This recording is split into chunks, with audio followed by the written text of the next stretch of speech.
Eu sou o professor Paulo Rangel Rios, da Universidade Federal Fluminense, Escola de Engenharia Industrial Metalúrgica de Volta Redonda. Esse vídeo é sobre transformações de fase, introdução à equação de Johnson-Mel, Avram e Kolmogorov. Esse vídeo é material de apoio para a disciplina de transformações de fase oferecida no curso de Metalurgia e Materiais da Escola de Engenharia Industrial Fluminense de Volta Redonda. Introdução à equação de Johnson-Mel, Avram e Kolmogorov. Inicialmente vou dar um exemplo da recristalização em ferro puro, segundo Van der Meer. Nós vamos voltar a esse tópico mais adiante. Vamos falar das aproximações iniciais, o que é saturação de sítios, o primeiro modelo que a gente pode pensar em fazer e por que ele falha, o conceito de impingement, e aí é difícil traduzir essa palavra, eu traduziria por interferência ou impedimento. Então, eu não sei bem, quem tiver alguma sugestão, por favor, faça uma observação. Eu vou usar impedimento, provavelmente, nesses vídeos. E a solução do problema do impedimento, segundo Johnson-Mel, Avram e Kolmogorov, como resolver esse problema. Um exemplo que a cinética obtida ela é sigmoidal. E depois nós vamos falar o que a gente entende como equação de Avram e tirar algumas conclusões. Esse exemplo é tirado de um grande trabalho, na minha opinião, um dos trabalhos mais importantes de cinética formal, feito por Van der Meer e Rath, na Metallurgical Transactions em 1989. Eu recomendo que todos leiam esse trabalho com muito cuidado, vale um estudo cuidadoso, e nós vamos voltar a ele mais adiante no próximo vídeo. Mas o que eu quero mostrar aqui, ele trabalhou no monocristal de ferro, e deformou esse monocristal. Com isso, ele ficou livre dos contornos de grão. E ele observou a recristalização desse monocristal de ferro. O que ele observou foi que realmente as regiões podem ser consideradas aproximadamente esféricas e aproximadamente distribuídas aleatoriamente no espaço. Pelo menos visualmente nos dá a impressão de ser uma distribuição aleatória. A gente vê diversos tamanhos aqui de regiões porque a gente está cortando uma seção plana. Então, mesmo que a gente tenha regiões do mesmo tamanho, numa seção plana é evidente que elas podem aparecer com tamanhos diferentes. Como essa aparece pequenininha, porque pode ser que a esfera tenha sido cortada pelo plano de observação bem acima. E essa pode ter sido cortada na região central do plano de observação. A principal hipótese que ele fez aqui para tratar dessa recristalização foi a hipótese de saturação de sítios. Isso quer dizer o seguinte: nós temos em geral no material sítios preferenciais para nucleação. E são nesses sítios que a nucleação da recristalização ou de uma transformação de fase se inicia. Quando a nucleação é muito rápida no início da reação, todos esses sítios preferenciais ficam exauridos, quer dizer, são ocupados por novos núcleos que começam a crescer. Então, efetivamente, é como se todos os núcleos crescessem a partir do tempo igual a zero. Essa situação é chamada saturação de sítio. No próximo vídeo, nós vamos falar sobre taxa de nucleação constante, quando isso não acontece, quando os núcleos vão se nucleando à medida que o tempo de reação vai passando.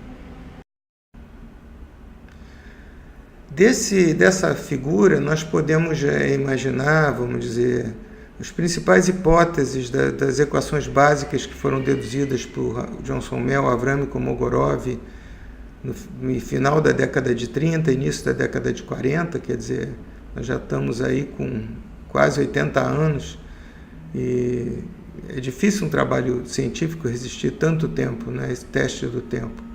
Então, quais seriam as principais hipóteses aqui? Que essas regiões seriam esféricas. A gente vê que é razoável. Elas não são exatamente esféricas, mas do ponto de vista de modelamento é razoável que elas sejam esféricas. Que a gente tenha um volume total, vamos supor que o volume total seja essa foto. R é o raio da região esférica, G é a velocidade constante. É claro que a velocidade tem que ser isotrópica, porque senão a região não permaneceria esférica, e N é o número total de núcleos dentro desse volume VT. Tá certo? A nossa primeira tentativa de modelar nós vamos ver no slide seguinte. A partir da foto anterior, nós podemos idealizar a nucleação como estando aleatoriamente distribuída no espaço e os núcleos aleatórios no espaço. Então, o volume transformado vai ser o número de núcleos dividido pelo volume dos núcleos. Tá certo? Então, a fração volumétrica transformada vai ser, eu vou ter que dividir pelo volume total. Então, nós vamos ter que a fração volumétrica é o número de núcleos por unidade de volume vezes o volume de cada região. Aqui eu estou supondo que todas as regiões houve saturação de sítios, quer dizer, todas as regiões começaram a crescer em T igual a zero, quer dizer, todas têm o mesmo tamanho, porque começaram a crescer ao mesmo tempo. Então, fração volumétrica, como a velocidade é constante, dr dt igual a g, e g igual a r igual a gt, então nós podemos substituir em R3 e ter o nosso primeiro modelo simples, né, que nós simplesmente calculamos isso. Infelizmente, esse modelo falha, ele é válido para frações volumétricas muito baixas, mas para frações volumétricas altas, o que acontece? Acontece justamente o impedimento, a interferência entre as regiões que estão crescendo. Aqui é um exemplo de interferência. O que acontece quando aqueles núcleos que eu mostrei no slide anterior crescem? Eles não crescem livremente, eles vão batendo uns nos outros, né? Essa é uma simulação tirada da dissertação de mestrado do hoje aluno doutorado André Alves, e a gente vê claramente que o modelo falha quando a fração volumétrica, vamos dizer assim, maior do que 10%, porque começa a haver muita interferência entre as regiões, tá certo? E aí nós temos um problema, porque a forma das regiões muda quando começa a haver interferência, elas deixam de ser esféricas. Como agora a gente vai corrigir para essa mudança de forma? Nós não podemos mais supor que elas continuem esféricas. Nós vamos ter que fazer alguma coisa para corrigir. Parece um problema extremamente difícil. De fato, não é um problema trivial. E a grande contribuição do Johnson, Mel, Avram e Kolmogorov foi exatamente resolver esse problema do impingement. Se não houvesse esse problema, toda essa questão seria bastante fácil, né? Então, nós repetimos aqui, primeiro, a nucleação. Todos os núcleos na saturação de sítios são uniformemente aleatórios e começam a crescer em T igual a zero. Depois de um certo tempo, começa a haver impingement, quer dizer, interferência de uma região em outra. Como é que o Avram e o Johnson Mel resolveram esse problema? Eles propuseram que aquela nossa primeira equação, em vez de fração volumétrica, fosse fração volumétrica estendida. Quer dizer, a gente pudesse supor que todos os grãos, todas as regiões pudessem crescer independentemente uma das outras. Elas continuariam a ter formato esférico, independente de chocar com o outro ou não. É como se uma estivesse crescendo por dentro da outra, por exemplo, ou tivessem uma coleção de esferas crescendo, todas do mesmo tamanho. Então, a grande contribuição do Avram, de Johnson, Mel, Avram e Kolmogorov foi obter essa fórmula, que é a fração volumétrica 1 menos exponencial desse volume estendido que nós calculamos aqui, que é exatamente o volume de todas as esferas, supondo que não houve interferência entre elas. E com isso nós conseguimos obter uma das equações importantes, que é para a saturação de sítios, que é a fração volumétrica 1 menos exponencial de menos 4π NV G3T3. Quem depois quiser fazer um teste pode ver que quando esse argumento da função exponencial é muito pequeno, nós podemos simplificar essa função e obter exatamente o resultado anterior que nós mostramos, quer dizer, que vale aproximadamente para quando a fração volumétrica é menor que 0,1. Ela é uma excelente aproximação para frações volumétricas de 1, 2%. Acima de 0,1 já começa a ficar complicado. Bem, aqui a gente está mostrando que a cinética é sigmoidal.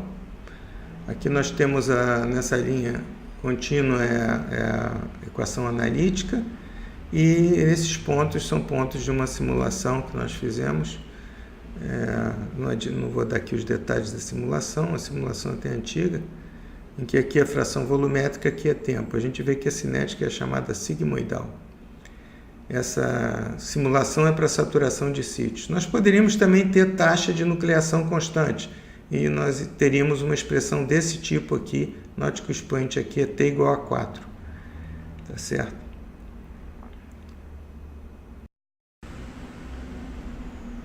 Aqui a gente está mostrando um gráfico feito pelo Vandermeer e Rath. Os pontos experimentais são de Vandermeer e Rath. E existe um ajuste para esses pontos, que é linear. Se vocês voltarem ao slide anterior, nós vamos ver que plotando desse jeito, nós temos uma reta. Nós vamos voltar a isso depois. E aqui esses pontos são da simulação, não dá para ver direito aqui, de Salazar e colaboradores na Material Research. A Tatiana Salazar, que foi aluna de mestrado e doutorado lá do nosso grupo, fez a simulação para descrever os resultados do Vandermeer, só que ela usou autômato celular. Quem tiver interessado, consultar o trabalho da Material Research. Ficou bastante interessante, na minha opinião. Então, esse gráfico aqui mostra a concordância de simulação, resultados experimentais e o ajuste que vai nos dar a equação. No caso do Vandermeer é um pouco mais complicado, porque a velocidade dele não foi constante. Isso não muda substancialmente a equação. Não faz muita diferença para a nossa abordagem aqui. Mas é uma observação a ser feita. Note também que os resultados experimentais são problemáticos, porque eles têm uma dispersão muito grande. Isso é inevitável. A cristalização dá essa dispersão grande, então ele teve que plotar o duplo log para ver se diminuía, no fundo foi isso, para ver se diminuía um pouco essa dispersão. Mas esse gráfico é extremamente interessante e vem daquele paper, os dados vêm desse paper de 89. Finalmente, nós vamos introduzir aqui a famosíssima equação de Avram. Veja, quando a gente deduz saturação de sítios, a gente tem o expoente TA3, com taxa de nucleação constante TA4. Avram, que era, na verdade, uma senhora, Melvin Avram. Esse Melvin pode ser nome de mulher também. Então, ela que propôs, quer dizer, ela tem os trabalhos rigorosos, e ela propôs essa equação empírica, né? Uma equação que pode ser usada para situações em que não sejam tão bem definidas como situação de saturação de sítios, taxa de nucleação constante, velocidade constante, e propôs K e N seriam então parâmetros ajustáveis. Essa equação é de uma tremenda importância em cinética hoje em dia. Mesmo transformações que em tese não deveriam ser muito amenas ao tratamento por esse método, ela é usada como equação fundamental para descrever a cinética, mesmo que os parâmetros N e K sejam de difícil interpretação. Não sejam de uma interpretação tão simples quanto essa que a gente viu aqui. Então, essa é a chamada equação de Avram, e que vai ser encontrada por todos aqueles que estudarem ou lerem trabalhos de metalurgia que envolvam a cinética de transformação de vários materiais. Aços, então, está cheio de trabalhos que usam simplesmente essa equação para descrever os resultados de cinética. Podemos terminar tirando algumas conclusões. Em primeiro lugar, que o conceito de interferência e impedimento entre as regiões que crescem é essencial para a dedução das equações corretas de nucleação e crescimento. Aí que está o ponto. Essa é a questão. Como compensar esse impedimento ou essa interferência que ocorre entre as regiões? Johnson Mel, Avram e Kolmogorov foram os pioneiros que no final da década de 30, início da década de 40, quase 80 anos atrás, propuseram uma expressão que corrige o impedimento quando núcleos estão uniformemente aleatórios no espaço.